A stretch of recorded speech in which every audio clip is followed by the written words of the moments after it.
Hello मित्रों, सुनाइए कैसे हो आप सभी लोग। उम्मीद करता हूं सभी लोग बहुत अच्छे हैं और हमेशा बहुत अच्छे रहें। मित्रों, इस लेक्चर से हम डिस्कस करेंगे बायोडाइवर्सिटी के बारे में। टॉपिक का नाम डाल देते हैं बायोडाइवर्सिटी। बायोडाइवर्सिटी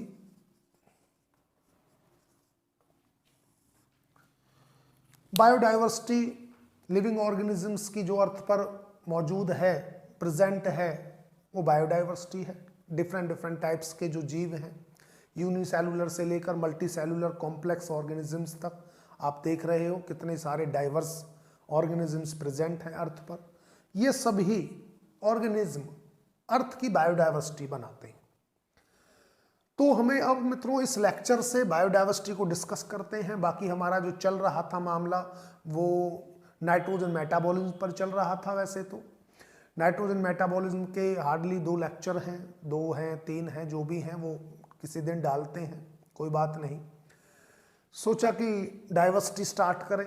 डाइवर्सिटी के बाद हम फिर इवोल्यूशन स्टार्ट करेंगे। मित्रों डाइवर्सिटी, बायोडाइवर्सिटी के 2 पोर्शन थे।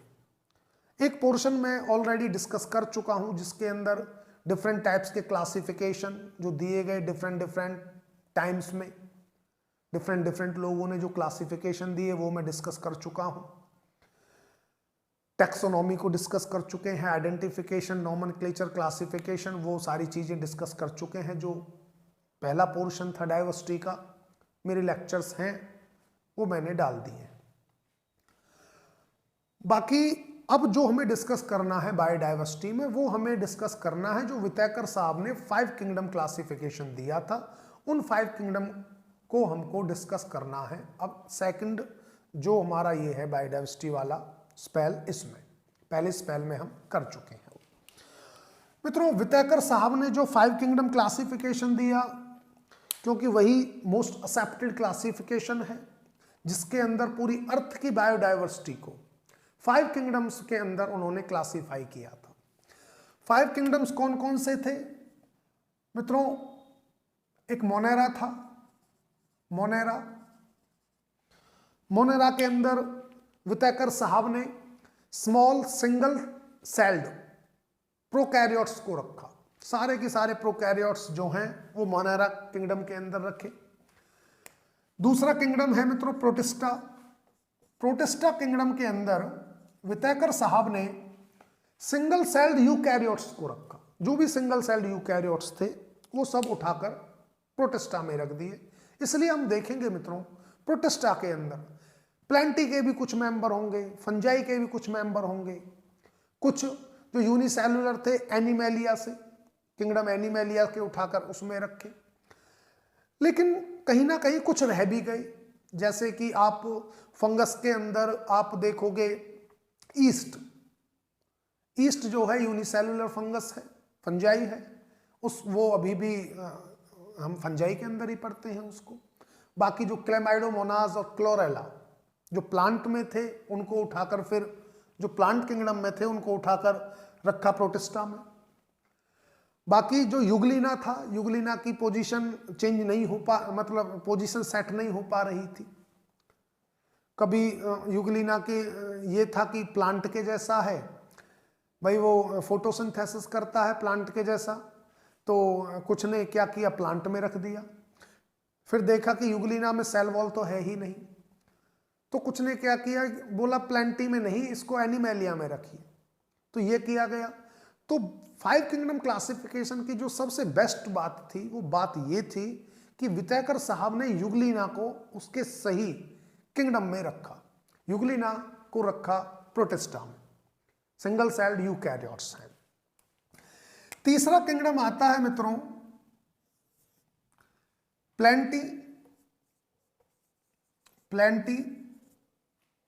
जिसके अंदर मल्टी सेलुलर प्लांट्स को रखा। सारे के सारे मल्टी सेलुलर प्लांट्स प्लेंटी में आएंगे। चौथा किंगडम होगा फंजाई और 5वां किंगडम है एनिमेलिया। तो जो ये वाला किंगडम है ना मित्रों मोनेरा, इसमें तो सारे के सारे क्या प्रोकैरियोट्स आएंगे। और प्रोकैरियोट्स में भी कौन, जो सोल मेंबर्स हुए जो सोल मेंबर्स हैं मोनेरा किंगडम के वो बैक्टीरिया है। वो मैं बताऊंगा क्यों वो बैक्टीरिया सोल मेंबर्स हैं। बैक्टीरिया सारे के सारे बैक्टीरिया जो प्रोकैरियोटिक सेलुलर ऑर्गेनाइजेशन रखते हैं वो वितैकर साहब ने मोनेरा किंगडम में रखा। प्रोटिस्टा किंगडम की बात करें तो प्रोटिस्टा में सिंगल सेल्ड यूकैरियोट्स को रखा मित्र। ये भी सिंगल सेल्ड हैं, सिंगल सेल्ड प्रोकैरियोट्स, यहां पे लिख सकते हैं सिंगल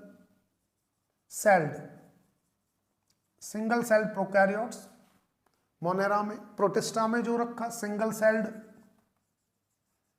सेल्ड यूकैरियोट्स को रखा।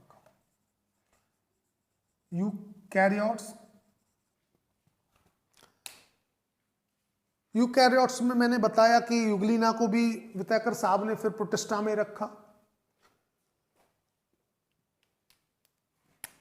प्लांटी के अंदर multicellular plants, multicellular plants. Fungi के अंदर मित्रों ट्रू फंजाई, सारी की सारी ट्रू फंजाई, ऑल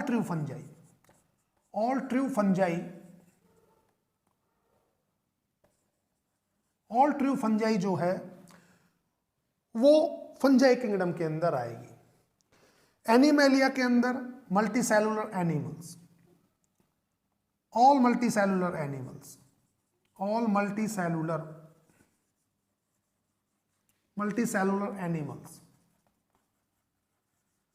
ये मित्रों एनिमेलिया के अंदर रखे। ऑल मल्टीसेलुलर प्लांट्स, ऑल लगा लीजिए word, all multicellular plants Plantae. तो ये 5 किंगडम बनाए थे वितैकर साहब ने और पूरी डाइवर्सिटी को, अर्थ की कंप्लीट डाइवर्सिटी को 5 किंगडम में क्लासिफाई कर दिया था। कुछ चीजें हैं जो नहीं कर पाए थे क्लासिफाई वितैकर साहब, जैसे कि वायरस रहा, वायरॉइड रहा, प्रियोन रहा, लाइकन रहा। ये हम देखेंगे किसी भी किंगडम के अंदर नहीं आते। इनको मित्रों हम अलग से पढ़ेंगे, इन किंगडम्स के अंदर नहीं पढ़ेंगे।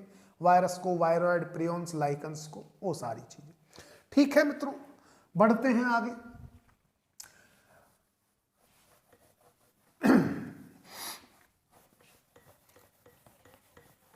मित्रों एक साहब थे थियोडोसियस डूब्सहेंस्की साहब,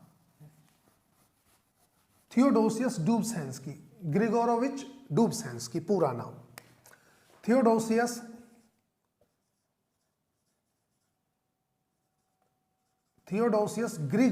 ग्रिगोरोविच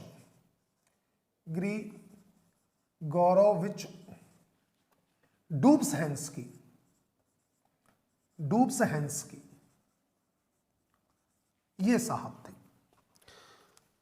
मित्रों। ये साहब वैसे तो रशिया से थे, रशियन थे, लेकिन बाद में यूनाइटेड स्टेट्स चले गए थे। अमेरिकन जेनेटिकिस्ट और अमेरिकन एवोल्यूशनरी बायोलॉजिस्ट कहलाते हैं ये डूब्सहेंस्की साहब। 1927 में ये रशिया से चले गए थे यूनाइटेड स्टेट्स, जब इनकी एज मित्रों 27 ईयर्स की थी जब ये गए। और वहां पर इन्होंने कुछ लैबोरेटरी एविडेंसेस दिए थे, जो नेचुरल सिलेक्शन और वेरिएशन के लिए इन्होंने कुछ लैबोरेटरी एविडेंसेस मुहैया कराए, जो नेचुरल सिलेक्शन और वेरिएशन में बड़े हेल्पफुल थे। इनका एक मानना था, ये एक बात इन्होंने कही थी कि nothing in biology makes sense accept in the light of evolution. मतलब कि बायोलॉजी में आप कुछ भी पढ़िए, अगर आप इवोल्यूशनरी पॉइंट ऑफ व्यू से नहीं देख रहे हो उस चीज को पढ़ते टाइम, या इवोल्यूशनरी पॉइंट ऑफ व्यू से नहीं सोच रहे हो, तो मित्रों आप कुछ भी पढ़िए, वो कोई सेंस नहीं निकलती उस चीज की। इसलिए जरूरी है बायोलॉजी को पढ़ना इवोल्यूशनरी पॉइंट ऑफ व्यू से, ताकि चीजें समझ में आए, ताकि हमें इवोल्यूशन भी समझ में आता रहे। ठीक है ना। तो मित्रों ये इन्होंने कही थी बात कि nothing in biology makes sense accept in the light of evolution. अगर इवोल्यूशनरी चश्मे से नहीं देखोगे बायोलॉजी को, तो बायोलॉजी में किसी भी स्टेटमेंट का कोई मतलब ही नहीं निकलता। तो मित्रों, हम जो बायोडाइवर्सिटी पढ़ेंगे वो इवोल्यूशनरी पॉइंट ऑफ व्यू से पढ़ेंगे। हमारा इवोल्यूशन का पॉइंट ऑफ व्यू रहेगा पढ़ते टाइम, हम देखेंगे कि मामला क्या क्या हो रहा है। मित्रों, बायोलॉजी जो है, biology is a science of exceptions. बहुत ज्यादा एक्सेप्शन मिलेंगे आपको बायोलॉजी के अंदर। बायोलॉजी फ्लेक्सिबल साइंस है, रिजिड साइंस नहीं है बायोलॉजी। बायोलॉजी के अंदर बहुत सारे एक्सेप्शंस हमें देखने को मिलेंगे, जो कि जैसे अब फिजिक्स है, मैथमेटिक्स है, ये रिजिड साइंस है, यहाँ पर एक्सेप्शंस नहीं है। बायोलॉजी के अंदर तो बहुत भरे पड़े हैं, इसलिए मैंने बोला कि biology is the science of exceptions. बहुत ज्यादा एक्सेप्शंस हैं। मित्रों, एक चीज और देखोगे आप, जब हम पढ़ेंगे उसको, बायोडाइवर्सिटी को डिस्कस करेंगे, तो हम देखेंगे, जब किंगडम्स को डिस्कस करेंगे, हम ये देखेंगे कि जब कोई किंगडम होगा, मान लीजिए मैंने 5 किंगडम बना देता हूं मैं, एक ये हो गया, यहां से फिर एक ये हो गया, एक ये हो गया, 1 2 3, एक ये हो गया, 4 और एक ये हो गया। बात को समझना, बात को मैं कहना क्या चाह रहा हूं। जब हम किंगडम्स को देखेंगे, जैसे इसमें मोनेरा, ये प्रोटिस्टा, ये हमने प्लेंटी ले लिया, प्लेंटी, फंजाई, एनिमैलिया। हम क्या देखेंगे, हम ऑब्जर्व करेंगे कि जो मोनेरा वाले किंगडम है, मोनेरा किंगडम के अंदर जो ऑर्गेनिजम्स आते हैं उनके करैक्टर्स देखेंगे। करैक्टर्स तो हम सबके ही डिस्कस करेंगे, लेकिन हम क्या देखेंगे कि आपको मोनेरा में कुछ ऐसे मेंबर्स भी दिखेंगे जिनके अंदर कुछ ऐसे करैक्टर होंगे जो प्रोटिस्टा के होंगे। मतलब भाई, मोनेरा का जो है सेलुलर ऑर्गेनाइजेशन प्रोकैरियोटिक है। बाकी अगर हम इनकी बात करें, यहां से यहां तक, ये सारे के सारे यूकैरियोटिक ऑर्गेनाइजेशन के हैं। यूकैरियोटिक ऑर्गेनाइजेशन, इनकी सबकी यूकैरियोटिक ऑर्गेनाइजेशन है। केवल इस वाले की, केवल मोनेरा जो है ये प्रोकैरियोटिक ऑर्गेनाइजेशन का है। प्रोकैरियोटिक ऑर्गेनाइजेशन, प्रोकैरियोटिक ऑर्गेनाइजेशन का मोनेरा है। तो हम ये ऑब्जर्व करेंगे कि मोनेरा के अंदर कुछ ऐसे भी जीव हैं जो कोशिश करेंगे यूकैरियोटिक बनने की, कुछ हैं ऐसे, हमें एक्सेप्शंस मिलेंगे। फिर हम देखेंगे प्रोटिस्टा के अंदर, प्रोटिस्टा जो है मित्रों, प्रोटिस्टा की जो बाउंड्रीज हैं इज नॉट वेल डिफाइंड, वो वेल डिफाइंड नहीं है।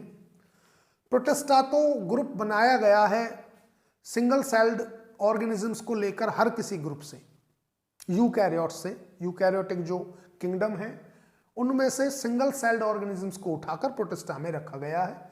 तो इसकी बाउंड्री वेल डिफाइंड नहीं है। फिर भी हम देखेंगे प्रोटिस्टा के अंदर की कुछ ऑर्गेनिज्म ऐसे होंगे जिनके अंदर कुछ बनने की कोशिश कर रहे होंगे, या कुछ ऐसे करैक्टर होंगे जो प्लेंटी से या एनिमेलिया से या फंजाई से मिलेंगे, क्योंकि वो कोशिश कर रहे हैं। ठीक है ना। तो हम देखेंगे जो इवोल्यूशन होगा मित्रों, वो इवोल्यूशन ऐसा नहीं है कि मोनेरा कर लिया, मोनेरा से फिर यहीं से हम देखेंगे प्रोटिस्टा का मामला बिल्कुल बाउंड्री से स्टार्ट होगा। हम देखेंगे इवोल्यूशन जो चलेगा, प्रोटिस्टा का मामला चलेगा, मोनेरा से ही स्टार्ट हो जाएगा। मतलब कुछ ऑर्गेनिज्म मोनेरा में ऐसे होंगे जिनका करैक्टर प्रोटिस्टा से मिलेगा। ऐसे ही हम देखेंगे प्लेंटी के अंदर कुछ ऑर्गेनिज्म ऐसे मिलेंगे जिनमें, मतलब प्रोटिस्टा में कुछ ऑर्गेनिज्म ऐसे मिलेंगे जिनके करैक्टर कुछ प्लेंटी से मिलेंगे। प्लेंटी में सब, और एनिमेलिया से मिलेंगे, फंजाई से मिलेंगे। हम ये सारी चीजें देखेंगे। तो एक तरह से मैं ये बताना चाह रहा हूं कि इवोल्यूशन एक तरह से मर्जिंग इफेक्ट दिखा रहा है अपना, ठीक है ना। तो उस तरीके से हमें मित्रों करना है इसको। चलिए कोई बात नहीं, ये बात अभी आपके थोड़ा कम समझ में आई है, जब धीरे धीरे हम डिस्कस करेंगे तो मित्रों वो आपके बात समझ में आ जाएगी। तो ठीक है जी, हम पहला जो डिस्कस करते हैं मित्रों वो डिस्कस करेंगे हम। पहला जो किंगडम है Monera, kingdom Monera, kingdom Monera,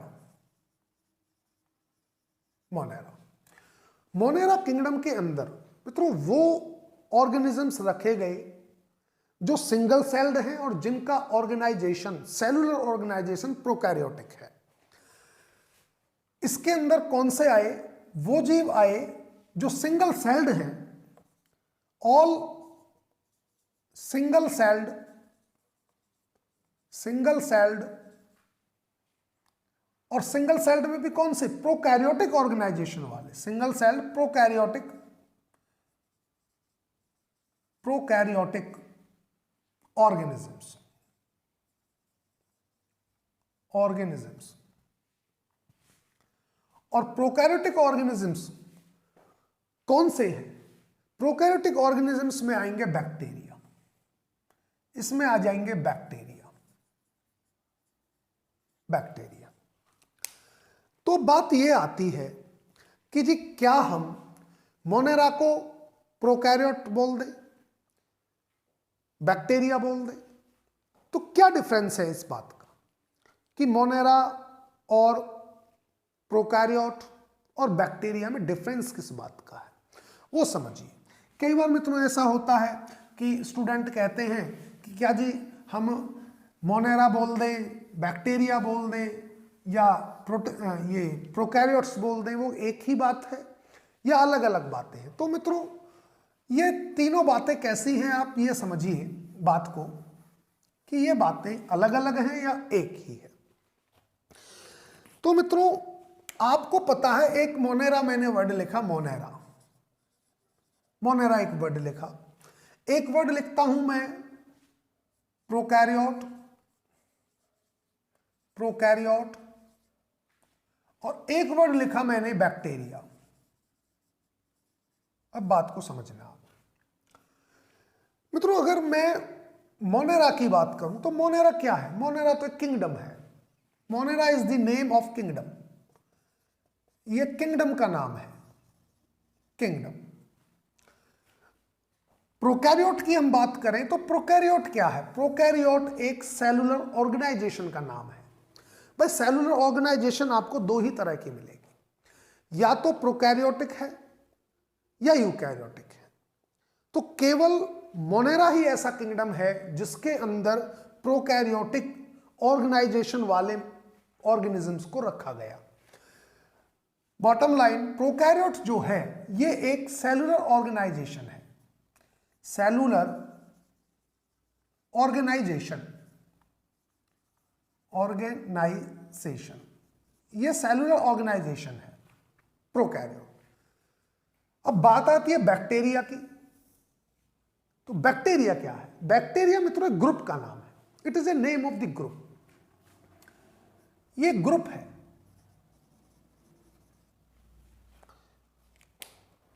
अब क्लियर हुई बात आपकी कि मोनेरा किंगडम है, प्रोकैरियोट जो है ये एक सेलुलर ऑर्गेनाइजेशन है, और बैक्टीरिया जो है ये ग्रुप है।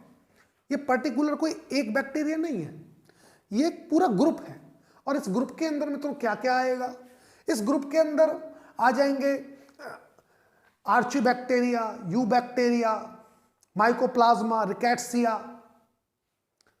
और आर्चीबैक्टीरिया, ये सारे की सारे आएंगे। मैंने बोला आर्चीबैक्टीरिया, यूबैक्टीरिया, माइकोप्लाज्मा, रिकेट्सिया, ये आएंगे। क्लेमाइडिया भी आएगा इसमें, एक्टिनोमाइस्टीज भी आएंगे, हम देखेंगे इसमें ये भी आएगा। तो एक ग्रुप है बैक्टीरिया, ये सेलुलर ऑर्गेनाइजेशन है, ये किंगडम है। अब देखिए, तो प्रोकैरियोटिक ऑर्गेनाइजेशन रखने वाले ऑर्गेनिजम्स को रखा किसमें? मोनेरा में उठा के रखा। और प्रोकैरियोटिक ऑर्गेनाइजेशन है किन ऑर्गेनिजम्स की? उस ग्रुप की है prokaryotic organization, cellular organization prokaryotic उस ग्रुप की है जिस ग्रुप को हम बैक्टीरिया बोलते हैं। तो बैक्टीरिया आएगा प्रोकैरियोट्स में, क्योंकि बैक्टीरिया की सारे के सारे बैक्टीरिया की सेलुलर ऑर्गेनाइजेशन है प्रोकैरियोटिक, और प्रोकैरियोटिक सेलुलर ऑर्गेनाइजेशन रखने वाले ऑर्गेनिजम्स को किंगडम में रखा जाएगा मोनेरा में। तो बॉटम लाइन ये है कि सारे के सारे बैक्टीरिया किस में आएंगे? मोनेरा में। इसलिए लिखा गया है कि bacteria are the sole members of kingdom Monera. Bacteria क्या है? सोल मेंबर्स हैं, सोल मेंबर्स ऑफ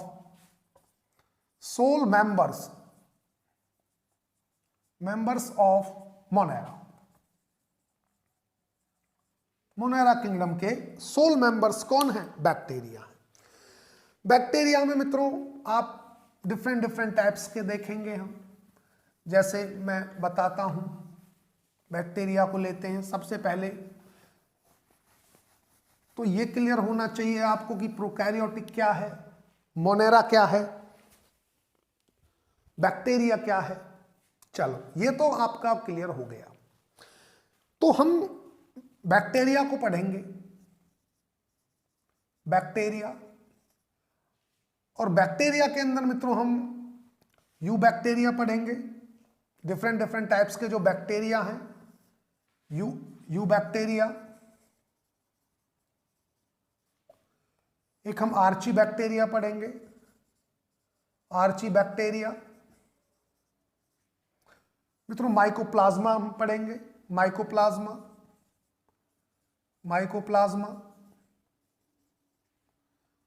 मित्रों हम साइनोबैक्टीरिया, बोले तो ब्लू ग्रीन एल्गी, साइनोबैक्टीरिया देखेंगे हम। साइनोबैक्टीरिया को हम ब्लू ग्रीन एल्गी भी बोल देते हैं, BGA, ब्लू ग्रीन एल्गी, ये बैक्टीरिया है। हम मित्रों रिकेट्सिया पढ़ेंगे, रिकेट्सिया।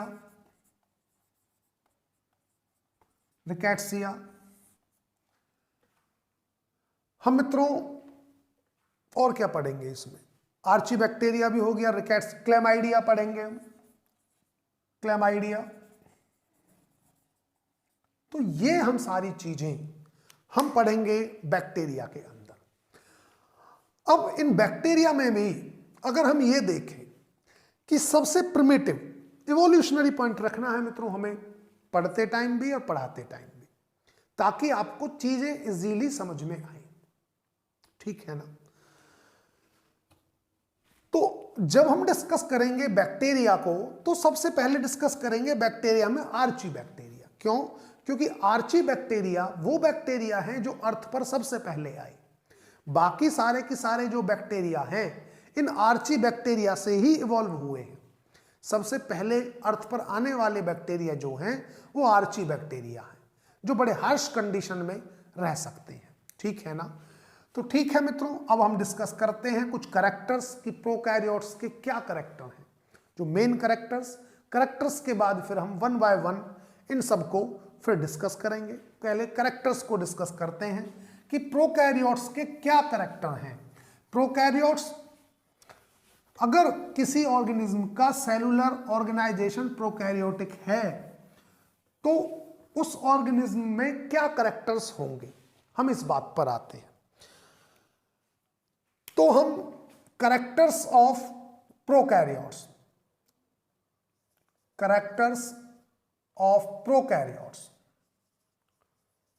प्रोकैरियोट्स हम प्रोकैरियोट्स बोल दें, हम कैरेक्टर्स ऑफ बैक्टीरिया बोल दें, या हम कैरेक्टर्स ऑफ मोनेरा बोल दें, वो एक ही बात है। ठीक है ना? कि भाई मोनेरा किंगडम के अंदर क्या है, सारे के सारे प्रोकैरियोट्स। और प्रोकैरियोट्स कौन है? बैक्टीरिया। तो कौन कौन से कैरेक्टर हैं वो हम देखते हैं मित्रों। सबसे पहला कैरेक्टर है सेल वॉल। जितने भी बैक्टीरिया हैं सबके पास सेल वॉल होगी, केवल एक को छोड़कर। एक ऑर्गेनिज्म ऐसा है जो एक्सेप्शनल है, जिसके पास सेल वॉल नहीं होती, और वो होता है माइकोप्लाज्मा। तो सेल वॉल सभी के पास है, सारे के सारे जो प्रोकैरियोट्स हैं उनके पास सेल वॉल है। एक ही एक्सेप्शन है और वो है माइकोप्लाज्मा। एक्सेप्शन जो है ये माइकोप्लाज्मा है। माइकोप्लाज्मा में हम देखेंगे मित्रों सेल वॉल नहीं होती, केवल सेल मेम्ब्रेन होती है। जो सेल मेम्ब्रेन भी है वो मित्रों ट्राई लेयर्ड होती है, 3 लेयर की बनी होती है। बाकी सारे के सारे ऑर्गेनिज्म में देखोगे आप कि जो मेम्ब्रेन है वो बाई लेयर्ड है, 2 लेयर्स की बनी है और यूनिट मेम्ब्रेन है। लेकिन आर्चीबैक्टीरिया में देखोगे कि जो सेल मेम्ब्रेन है, चलो सेल मेम्ब्रेन की बात सेल मेम्ब्रेन पर डिस्कस करते हैं, अभी हम सेल वॉल की बात करते हैं। तो सारे के सारे प्रोकैरियोट्स में क्या है, सेल वॉल है, केवल माइकोप्लाज्मा को छोड़कर जिसके पास सेल वॉल नहीं होती। जो सेल वॉल है वो बैक्टीरिया की किस चीज से बनी है, वो बनी है मित्रों पेप्टिडोग्लाइकन की। तो सेल वॉल बनी है पेप्टिडोग्लाइकन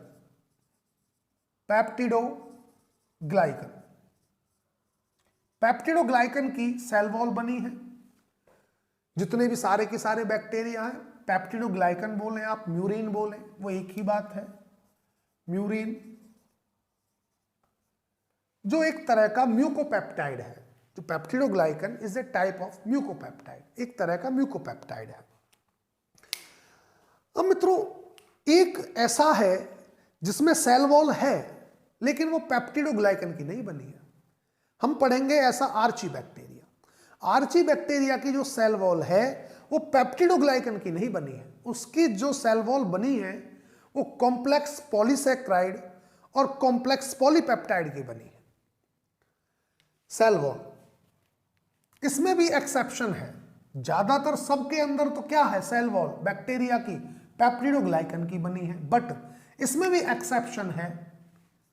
एक्सेप्शन आ जाएगा इसका जिसमें सेल वॉल पेप्टिडोग्लाइकन की नहीं बनी हुई, और वो है एक्सेप्शन आर्चीबैक्टीरिया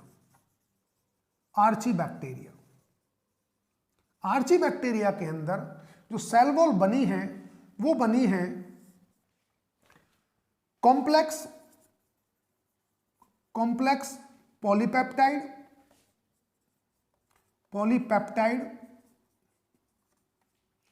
और कॉम्प्लेक्स पॉलीसैकेराइड्स की बनी है आर्चीबैक्टीरिया की। इसीलिए हम देखेंगे जो आर्चीबैक्टीरिया है वो हार्श कंडीशन में भी रह सकता है, जैसे कि मेथेनोकोकस हो गया, मिथेनोबैक्टीरिया हो गया, थर्मोकोकस हो गया। ये बैक्टीरिया जो आर्चीबैक्टीरिया को एग्जाम्पलीफाई करते हैं, ये हार्श कंडीशन में रहते हैं जहां पर और कोई जीव नहीं रह सकता। वहां पर केवल ऐसा नहीं है कि सेल वॉल ही है इस बैक्टीरिया को, आर्चीबैक्टीरिया को ऐसा बनाने वाला कि जो हार्श कंडीशन में रह सकता है, मेम्ब्रेन भी है। आर्चीबैक्टीरिया की जो मेम्ब्रेन होती है, मेम्ब्रेन जो है मित्रों वो यूनिट मेम्ब्रेन नहीं है, वो ब्रांच्ड लिपिड चेन है। बहुत कॉम्प्लेक्स ब्रांच लिपिड चेन से मेम्ब्रेन बनी है, यूनिट मेम्ब्रेन नहीं है। बाकी सारे के सारे बैक्टीरियाज में जो मेम्ब्रेन होगी वो यूनिट मेम्ब्रेन होगी। चलिए मेम्ब्रेन ही डिस्कस करते हैं अब इसके बाद। तो ये सेल वॉल हो गया मित्रों। अब इसके बाद आता है सेल मेम्ब्रेन की बात कि सेल मेम्ब्रेन किसकी बनी होगी। दूसरा पॉइंट आ गया मित्रों सेल मेम्ब्रेन।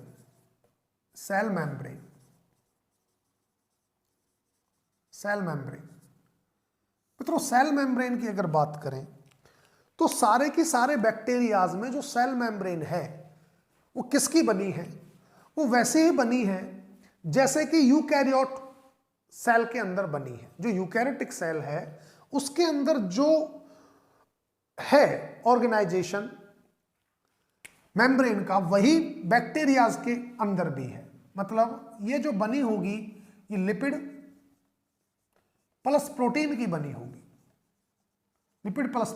बनी होगी, यूनिट मेम्ब्रेन होगी। यूनिट मेम्ब्रेन, बट अब इसमें एक्सेप्शन आ जाएगा किसका, जो जिसके अंदर की मेम्ब्रेन जो है वो यूनिट मेम्ब्रेन नहीं है, वो एक्सेप्शन आएगा मित्रों आर्चीबैक्टीरिया का।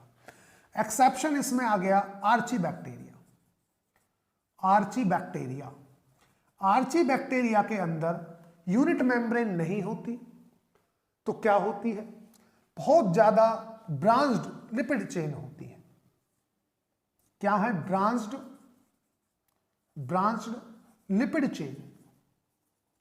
लिपिड चेन, ये है ब्रांच्ड है, बी है मित्रों, ब्रांच्ड लिपिड चेन। ये दो चीज ऐसी हैं आर्चीबैक्टीरिया के पास जो आर्चीबैक्टीरिया को हार्श कंडीशन में रहने के लिए सक्षम बनाती हैं। दो कौन सी, एक तो आर्चीबैक्टीरिया की सेल वॉल जो पॉलीसैकेराइड और पॉलीपेप्टाइड की बनी है, और एक है सेल मेम्ब्रेन जो यूनिट मेम्ब्रेन नहीं है बल्कि ब्रांच लिपिड चेन है। चलिए जी, ये सेल वॉल हो गया। अब आ जाते हैं मित्रों साइटोप्लाज्म। साइटोप्लाज्म की बात करते हैं कि साइटोप्लाज्म कैसा है। साइटोप्लाज्म मित्रों, साइटोप्लाज्म जो है वो बड़ा ही सिंपल है बैक्टीरियाज में। जैसे कि यूकैरियोट के अंदर है बड़ा कॉम्प्लेक्स है साइटोप्लाज्म, वैसा नहीं है। क्यों?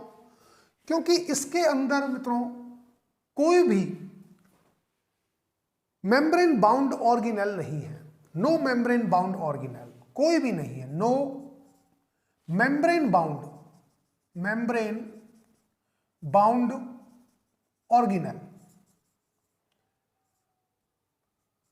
ऑर्गेनेली कोई भी मेम्ब्रेन बाउंड नहीं है। किसके अंदर? जो बैक्टीरिया का साइटोप्लाज्म है उसके अंदर। अब इसमें आपको एक एक्सेप्शन मिलेगा, blue green algae. Blue green algae के अंदर जो थाइलेकॉइड प्रेजेंट होता है, जो फोटोसिंथेसिस करता है। ब्लू ग्रीन एल्गी फोटोसिंथेसिस कर सकती है क्योंकि ब्लू ग्रीन एल्गी के अंदर थाइलेकॉइड प्रेजेंट होता है, और जो थाइलेकॉइड है ये मेम्ब्रेन बाउंड होता है। तो केवल ब्लू ग्रीन एल्गी ऐसी है। तो इसमें एक्सेप्शन आप बता सकते हो। एक्सेप्शन जो आ जाएगा BGA का आ जाएगा, blue green algae. Blue green algae है जिसके अंदर केवल एक ही ऑर्गेनल है जो मेम्ब्रेन बाउंड है, वो है थाइलेकॉइड, जो फोटोसिंथेसिस को कराएगा। ये बात हो गई। अब उसके बाद मित्रों न्यूक्लियस कैसा है, बात न्यूक्लियस की आती है। न्यूक्लियस कैसा है? तो जो न्यूक्लियस है बैक्टीरिया का वो इनडिस्टिंक्ट है। न्यूक्लियस की अगर बात करें, न्यूक्लियस की बात करें तो न्यूक्लियस कैसा है? इनडिस्टिंक्ट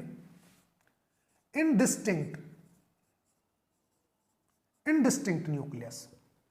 मतलब समझिए, इनडिस्टिंक्ट न्यूक्लियस का मतलब है अनक्लियर। इनडिस्टिंक्ट बोलिए आप, अनक्लियर बोलिए, वो एक ही बात है। मतलब स्पष्ट नहीं है, अस्पष्टता है, स्पष्टता नहीं है, अनक्लियर है, क्लियरली नहीं है।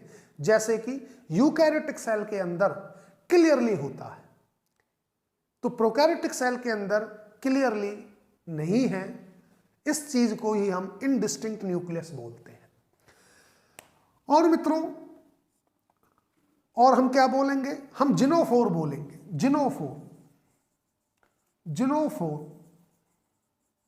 जिनोफोर भी बोलेंगे न्यूक्लियस को।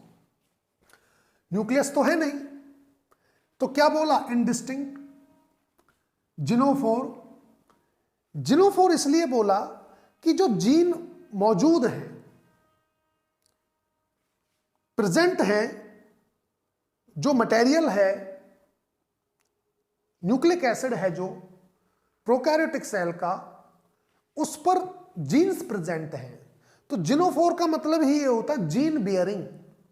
तो वो कैसा है? जीन बियरिंग है, इसलिए हमको जिनोफोर बोला। न्यूक्लियोइड बोलते हैं हम, एक न्यूक्लियोइड बोलेंगे, न्यूक्लियोइड।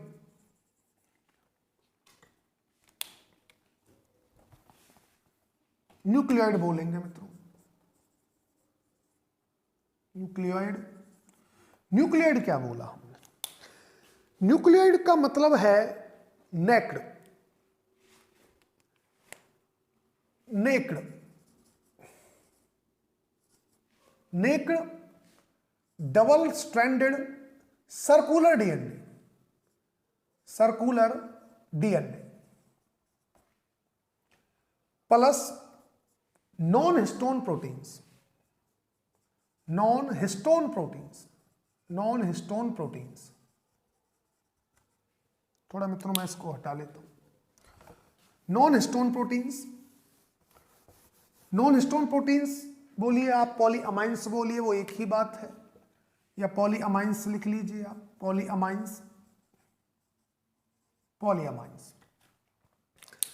तो मित्रों न्यूक्लियोइड बोला क्यों?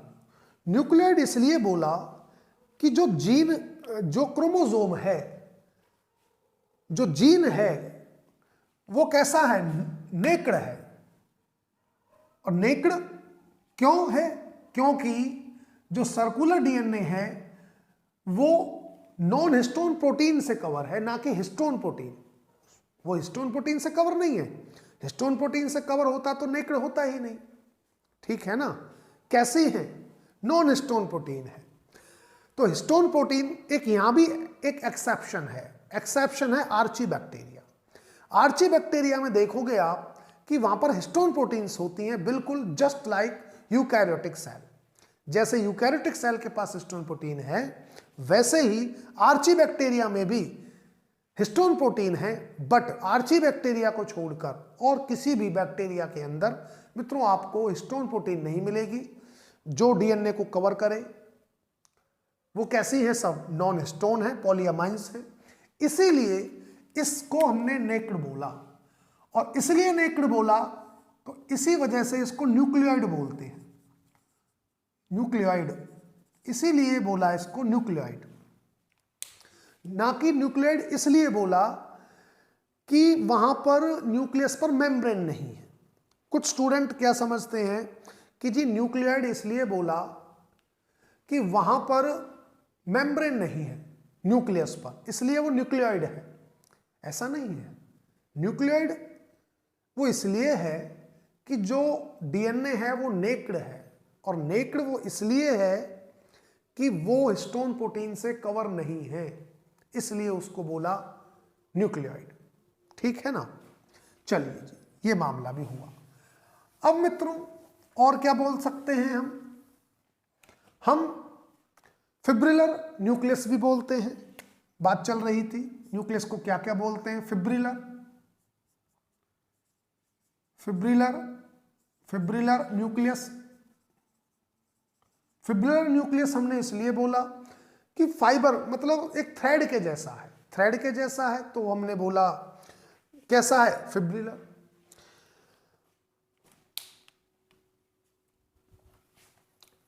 मित्रों जो क्रोमोसोम है, क्रोमोसोम, ट्रू क्रोमोसोम प्रेजेंट नहीं है। हमने बोला ट्रू क्रोमोसोम प्रेजेंट नहीं है। जो बैक्टीरियाज हैं, फाल्स क्रोमोसोम है, जो जीनोम है वो एक फाल्स क्रोमोसोम बनाता है। फाल्स किस लिए बोल रहे हैं? फाल्स हम इसलिए बोल रहे हैं कि हिस्टोन प्रोटीन नहीं है। मतलब हमने न्यूक्लियोइड भी इसीलिए बोला कि हिस्टोन प्रोटीन नहीं है, नेक्ड है डीएनए, इसलिए हमने उसको न्यूक्लियोइड बोला, क्योंकि वो जो है वो फाल्स क्रोमोसोम की फॉर्म में प्रेजेंट है, इस वजह से हमने उसको न्यूक्लियोइड बोला। तो मित्रों ये सारी चीजें हैं। हम इंसिपिएंट न्यूक्लियस भी बोलते हैं, इंसिपिएंट न्यूक्लियस, एक इंसिपिएंट, इंसिपिएंट न्यूक्लियस भी बोलेंगे। इंसिपिएंट न्यूक्लियस का मतलब, इंसिपिएंट का मतलब है कि भाई न्यूक्लियस है नहीं, लेकिन बनने की स्टार्टिंग कर रहा है, स्टार्टिंग कर रहा है बनने की। ट्रू न्यूक्लियस नहीं है, इंसिपिएंट न्यूक्लियस भी बोलेंगे। तो आपने देखा मित्रों हमने क्या क्या चीजें बोली। जो बैक्टीरिया के अंदर जो न्यूक्लियस है बल्कि हम न्यूक्लियस ना बोले, उसको हम न्यूक्लियोइड बोलते हैं। जो जेनेटिक मटेरियल है बैक्टीरिया का, उसको हम किस किस नाम से जानते हैं? हम उसको न्यूक्लियोइड बोलते हैं, हम उसको इंसिपिएंट न्यूक्लियस बोलते हैं, हम उसको इनडिस्टिंक्ट न्यूक्लियस बोलते हैं, न्यूक्लियोइड बोलते हैं, फिब्रिलर न्यूक्लियस बोलते हैं, क्योंकि वो एक थ्रेड के जैसा है इसलिए हमने फिब्रिलर न्यूक्लियस बोल दिया। तो मित्रों ये तो बात रही न्यूक्लियस की। अब मित्रों बात करते हैं हम राइबोसोम्स पर आते हैं कि राइबोसोम्स का क्या है। अगर राइबोसोम्स की बात करें तो राइबोसोम्स जो प्रेजेंट होते हैं बैक्टीरिया में वो मित्रों 70S होता है, 70S टाइप का होता है राइबोसोम, जबकि यूकैरियोटिक के अंदर हम देखेंगे 80S होंगे। 70 भी होंगे, 80 भी होंगे, क्योंकि हम देखेंगे क्लोरोप्लास्ट और माइटोकॉन्ड्रिया में तो यूकैरियोटिक सेल के अंदर अगर प्लांट सेल की बात करें तो प्लांट सेल में माइटोकॉन्ड्रिया भी होगा, क्लोरोप्लास्ट भी होगा और उनके अंदर भी अपने राइबोसोम्स होंगे। और माइटोकॉन्ड्रिया क्लोरोप्लास्ट के अंदर मिलने वाला राइबोसोम 70S मिलेगा। बाकी यूकैरियोटिक सेल के पास अपना जो होगा वो 80S होगा। बाकी बैक्टीरिया के अंदर जो राइबोसोम्स मिलते हैं वो 70S मिलते हैं, जो प्रोटीन सिंथेसिस करवाएंगे ये सारी चीजें। ठीक है मित्रों, ये तो बात हो गई इसकी। अब बाकी थोड़ी बातें और हैं जो थोड़ा सा इंट्रोडक्शन में ही आता है, आपको बताने की जरूरत है। मित्रों एंटनी वैन लीeuwenhoek साहब ने सबसे पहली बार बैक्टीरिया को देखा। मैं नाम लिख देता हूं, एंटनी वैन लीeuwenhoek साहब, एंटनी वैन लीeuwenhoek साहब।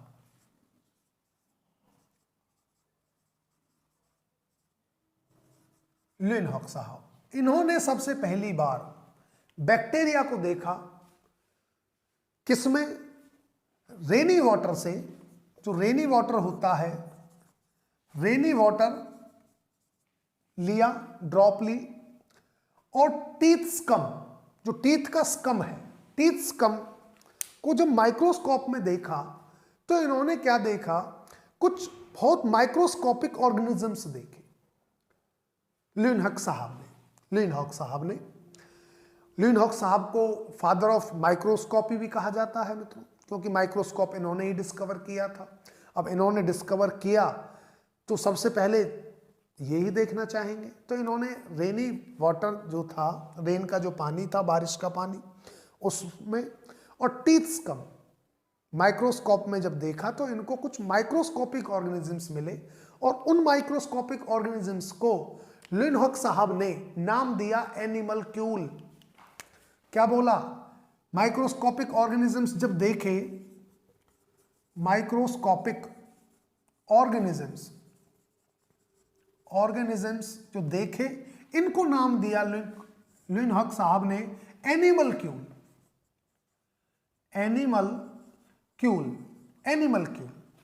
बाद में मित्रों फिर एफजे कोहन और एरनबर्ग साहब आए, तो लीeuwenhoek साहब ने एनिमलक्यूल बोला। ऐसे ऑर्गेनिजम्स को बैक्टीरिया नहीं बोला उन्होंने बोला एनिमलक्यूल।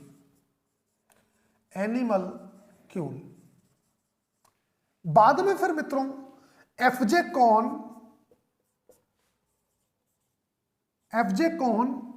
एंड एरनबर्ग,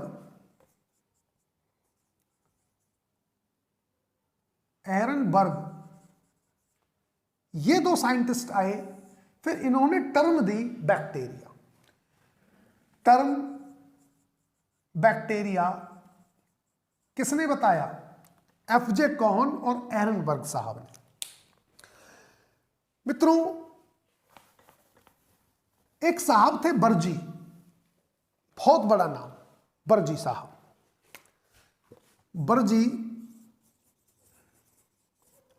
जो बर्जी साहब हैं ये मतलब क्या बताऊं मैं इनके बारे में, एक अपने आप में बड़े महान बायोलॉजिस्ट बर्जी साहब ने जो बैक्टीरिया थे, बैक्टीरिया को प्रोसोफाइटा ग्रुप में रखा। सारे के सारे बैक्टीरिया को किस ग्रुप में रखा? प्रोसोफाइटा ग्रुप, प्रोसोफाइटा ग्रुप के अंदर रखा। प्रोसो बोले तो मिलेट लाइक,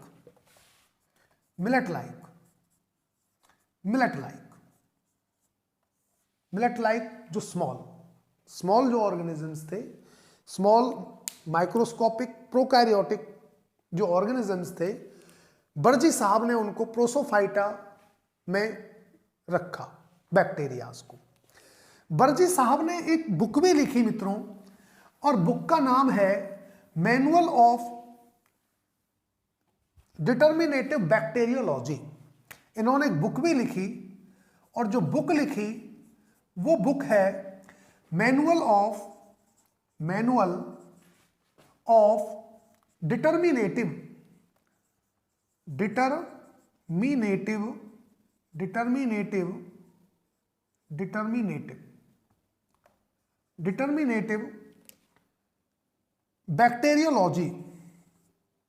बैक्टीरियोलॉजी या माइक्रोबायोलॉजी भी बोल सकते हैं, माइक्रोबायोलॉजी। ये इन्होंने एक बुक लिखी मैनुअल ऑफ डिटर्मिनेटिव बैक्टीरियोलॉजी या माइक्रोबायोलॉजी। और मित्रों जो ये बुक है, इस बुक के अंदर बैक्टीरिया का क्लासिफिकेशन है, और इस बुक को आप यहीं से आइडिया लगाइए कि बर्जी साहब कितने जबरदस्त आदमी थे बैक्टीरिया को क्लासिफाई करने के लिए, कि इस बुक को एज ए बाइबल माना जाता है। इस बुक को बैक्टीरियल क्लासिफिकेशन के लिए एक बाइबल के तौर पे माना जाता है। इस बुक को मैनुअल ऑफ डिटर्मिनेटिव बैक्टीरियोलॉजी या माइक्रोबायोलॉजी को बाइबल ऑफ, लिख देता हूं, बाइबल ऑफ बैक्टीरियल क्लासिफिकेशन,